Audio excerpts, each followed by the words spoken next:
Today we start with one of my new favorite state parks. If you haven't visited Lake Fort Smith State Park, put it on your schedule. It's also time to look at the newest outdoors products direct from the manufacturers before they hit the store shelves. And Lee has a great cooking segment coming up that I can assure you tastes great. You can take the recipe with you for your next camping trip. It's all ahead on this edition of Arkansas's Great Outdoors.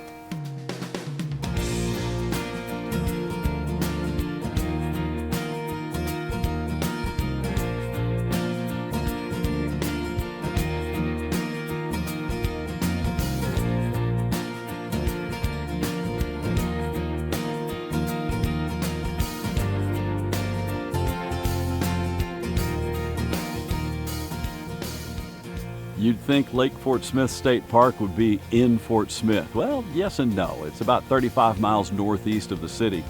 But the city actually owns the lake, which is a major water source for the metro area. Now, Arkansas State Parks leases the land from the city, which helps protect its use for water and helps us appreciate the true treat for the eyes, the scenic beauty of Lake Fort Smith State Park. Lake Fort Smith State Park is nestled into the mountains between Alma and Fayetteville. It's nestled so well that many people miss it. Devil's Den is the more famous park in its region, but you are doing yourself a disservice if you skip this natural masterpiece. Mother Nature did her part, but the history of this park was born out of necessity in a true time of need.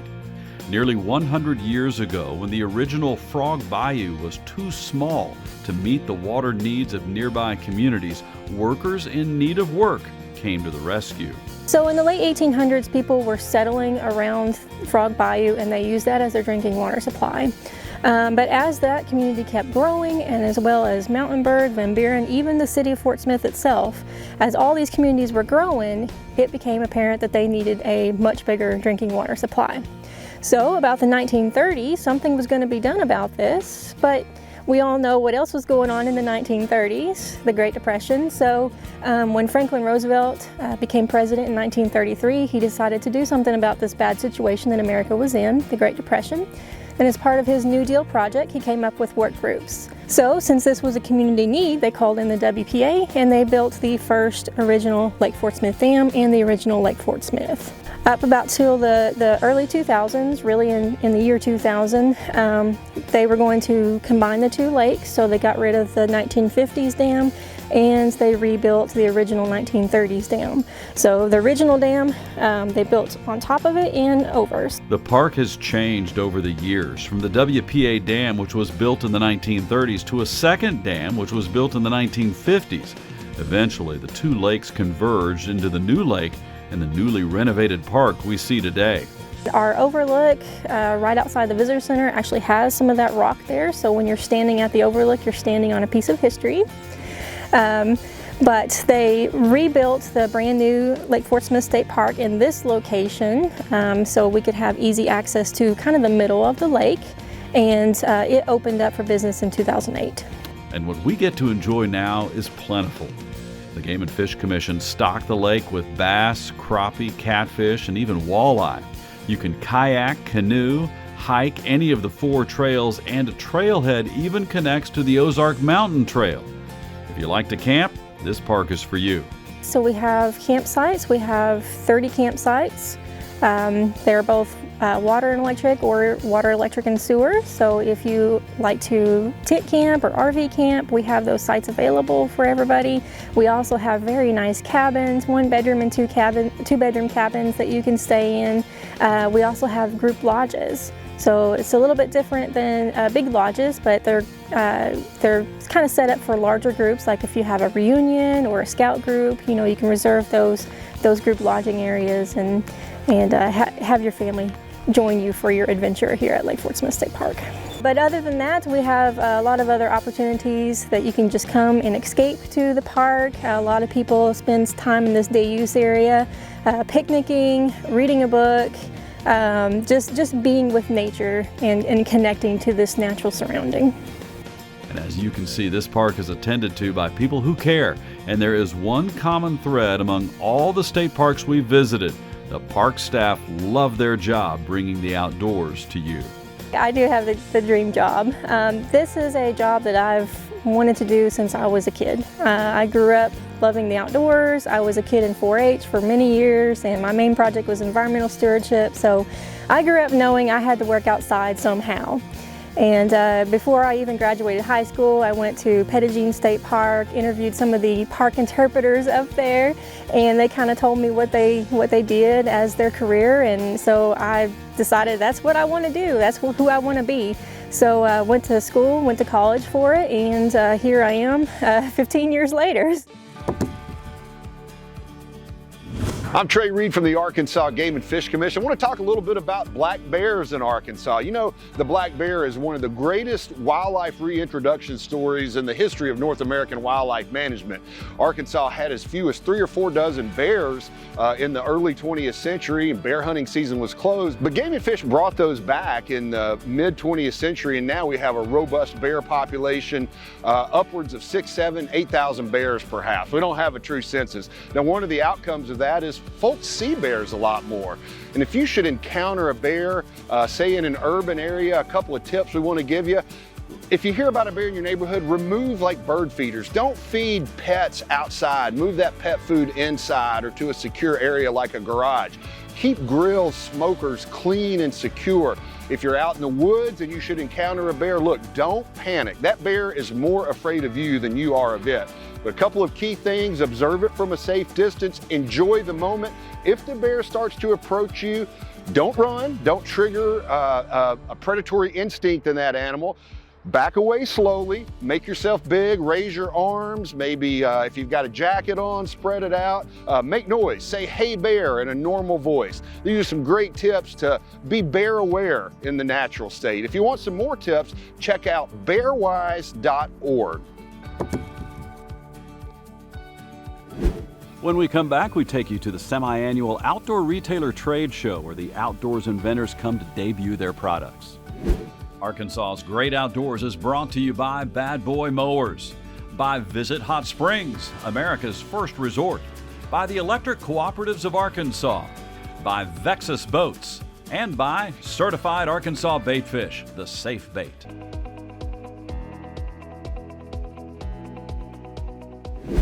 We're here in Salt Lake City at the Outdoor Retailer Convention, where companies from all over the world come to debut their brand new products. Some of those products have not even seen the marketplace yet. While the convention is closed to the public, we as media get to go inside and give you a sneak peek. This is an exciting booth. This is the Shokz booth, and I have been a Shokz customer for a little while because what it is, it's bone conducting sound that's like earbuds, like your headphones, but it comes in a different way and it has some advantages. I've got Lee here with Shokz.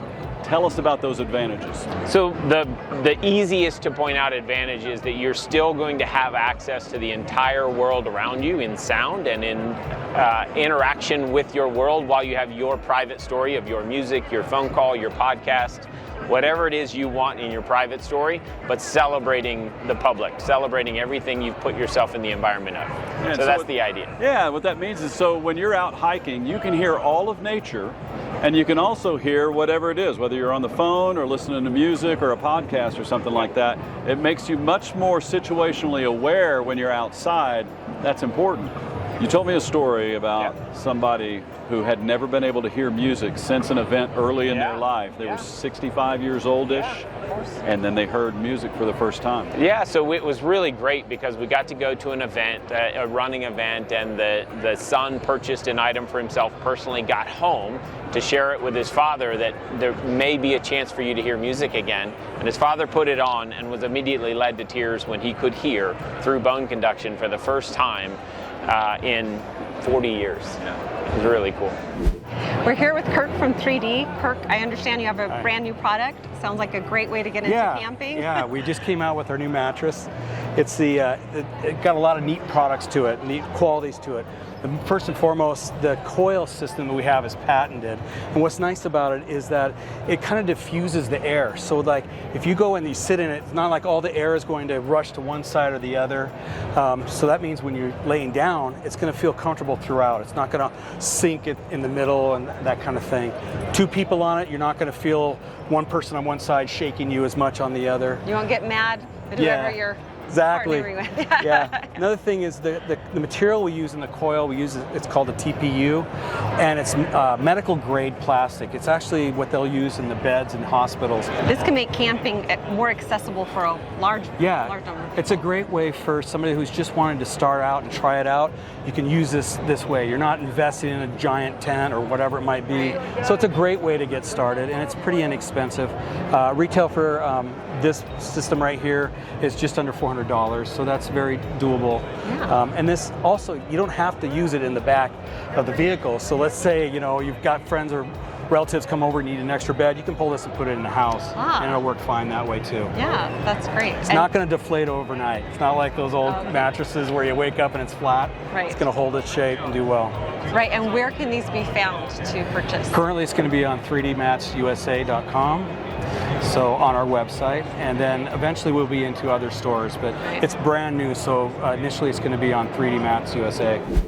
We will have more from the Outdoor Retailer in a future episode. And whenever we travel out west, it's always great to enjoy the majestic Rocky Mountains. I had the chance to do a bit of hiking up a canyon pass and took some photos. It's inspiring to see the rock formations and wonder how those early settlers ever crossed that terrain. Now, granted, some went around, but a few crossed it the hard way, and I bet they would have agreed with the tips from our hiking expert, Mallory Lindsay from Bad Boy Mowers. As we know, water is a necessity when hiking on the trails, but how much should you bring? Well, it all really depends on your exertion and the weather, but a good rule of thumb is about half a liter per hour. And a great way to know if you're getting dehydrated or not is to check your urine. The darker the urine, the more dehydrated you're getting. Arkansas's Great Outdoors is brought to you by Bad Boy Mowers, by Visit Hot Springs, America's first resort, by the Electric Cooperatives of Arkansas, by Vexus Boats, and by Certified Arkansas Baitfish, the safe bait.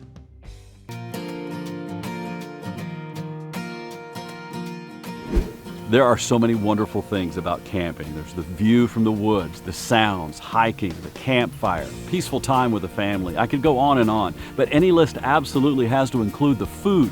Lee is amazing at making sure we eat great out in the woods, and here is one of her favorite campsite recipes. Today we're making grilled chicken and roasted new potatoes. Fun, easy, not fast, but part of the joy of being outside is enjoying it, right? And you can talk and chat and have a great time while the food's cooking. To start with the chicken, we are marinating this in a marinade that is very basic and easy. It's a 1/4 cup of lemon juice, oil, I used olive oil, and soy sauce, or in this case, coconut aminos to be a little bit healthier, some minced garlic, and 2 tablespoons of prepared mustard. Very simple and easy, and it helps keep the chicken moist so it doesn't dry out while you're grilling it. For the potatoes, we're using creamers, which are a little bit smaller than, obviously, well, a lot smaller than normal potatoes or regular sized reds. For the potatoes, all you need really is oil and seasoning. Now for the fun part, for the cooking with the Dutch oven part.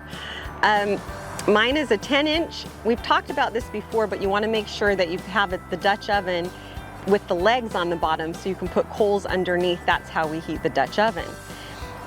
It comes with this nice carrying case, which I really appreciate, because then when I wash my Dutch oven and put it in here, we're moving around outside in dirt, keep it in the garage, you know.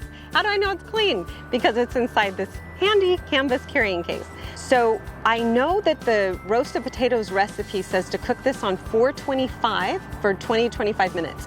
So I got on the Lodge website and they have a grid that tells you how many coals you need. For 425 for a 10-inch, it's 9 on the bottom, 18 on top. For the bottom part, we'll put them in a circular pattern. For the top part, we'll put in a checkerboard pattern. Also, you want to make sure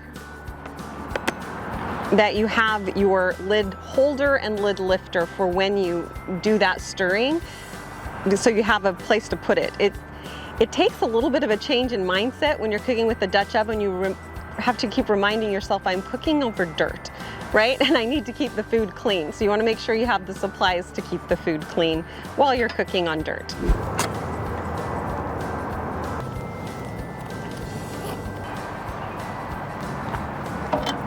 Okay, well, 1, 2, 3, 4, 5. Sometimes I think, well, I don't even have a thermometer. My oven temperature, always tells me what it is. In the olden days, I don't think they had them. And they managed. They managed to cook with fire just fine. It's kind of part of the adventure, right? Ooh. Yay.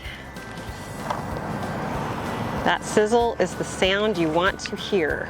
When you went through all that effort to make the marinade, don't throw it out when you put on your chicken because its use is not finished. As the chicken cooks, as it grills, you want to baste it about every 10 minutes to keep it moist. We're going to do that right now. You don't hear much sound, but when you can hear that sizzle, that is very good. The potatoes have been roasting, baking, cooking for about 20 minutes, so we're gonna check at them. We're gonna lift the lid as evenly as I can because as the coals do their job, they disintegrate into powder. That's the reason that the lid has a lip on it, to keep that powder inside and out of your food.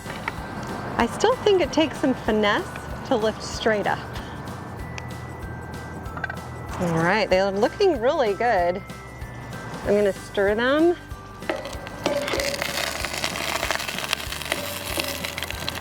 And I think they could go another 5 to 10 and be fine. Looks really good. Okay, we're ready for the final potato reveal. The thickest potato. Hey, the fork went right through. All right, it is eating time. I think it's all done. This was so much fun. I had a great time. Half the fun's making it, the other half is eating it.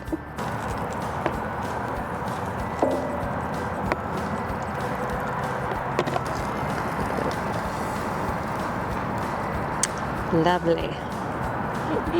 Cheers. Cheers. Those are really good. Those are really good, huh? We will put the written recipe up on our social media so you can copy it down, and we'd love to know how it goes for you. And while we're on the subject, be sure and connect with Arkansas's Great Outdoors in between our shows every day with our social media. Log on to Arkansas's Great Outdoors for Facebook, Instagram, and YouTube.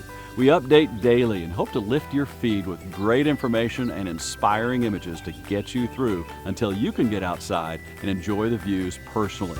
Now, when we come back, we will show you some of the highlights of what we did out west right before the convention. I'll just say, we caught some big trout and we had some teamwork that you will have to see to believe. Arkansas's Great Outdoors is brought to you by Bad Boy Mowers, by Visit Hot Springs, America's first resort, by the Electric Cooperatives of Arkansas, by Vexus Boats, and by Certified Arkansas Baitfish, the safe bait. Vexus boats fish quiet. You're out there fishing, you don't have that real loud lap of the water against your boat. You got to be quiet out there.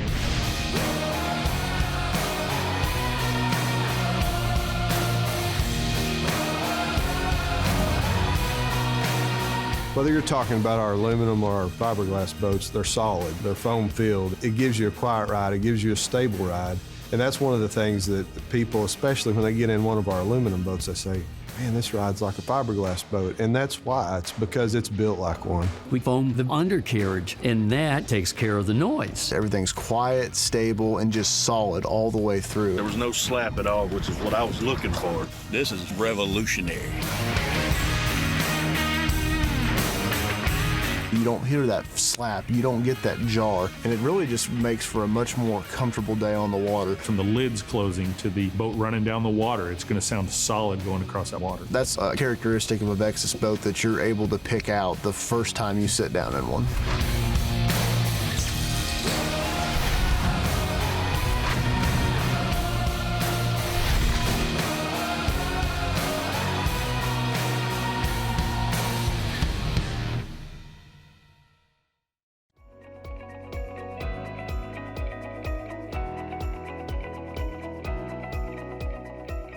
We thank our good friends at Vexus for their support of Arkansas's Great Outdoors. Now, they know boats, and they have taken their knowledge to the next level of building the boats that really do provide a unique experience on the water. Now, earlier in the show, we showed you the new products from the Outdoor Retailer Convention. It's a semi-annual trade show that is closed to the public, but we get to show you the cool products inside. Lee and I went out a day early so that we could fly fish the Provo River with our good friend Ryan Newman of Rocky Mountain Outfitters. Now, Lee and I get along great. We've been married for almost 34 years, but we took that up a notch when we did something very few married couples can do. Here's the video. I was fishing about 30 yards upstream from Lee when I hooked into a good brown trout. He fought for a little while, and just when he was about to be headed for the net, he broke off with my entire rig. 2 flies and the weights all gone. Oh, he took stuff, yeah. But the disappointment turns into disbelief exactly 2 minutes later. Lee hooks into a fish, a good-sized brown trout. He's putting up a good fight, but he already has a mouthful of flies. No way! Is that our fish? That's our fish. Yes! All right! Yeah!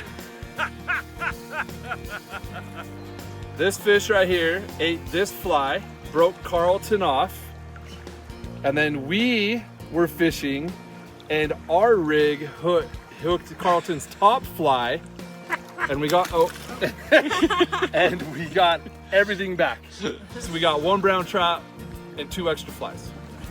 That's amazing. So that's the husband-wife combo right there. Finish the work you started. There we go. Thank you, Lee. We hope you enjoyed today's show. You got to put another great Arkansas State Park on your to-visit list. Lake Fort Smith State Park provides an amazing lake nestled in the mountains with some breathtaking views and camping and cabins that are top-notch. New products are coming to the outdoors. We showed you some that you may want to investigate a little further to enhance your enjoyment of the outdoors. Lee showed you a great recipe to take to your next camping trip, and I can assure you it tastes great, and you can get that recipe on our social media and enjoy it yourself. And then she caught my missed fish. What a great fishing buddy. As always, thank you for watching, and we will see you next week somewhere in Arkansas's great outdoors.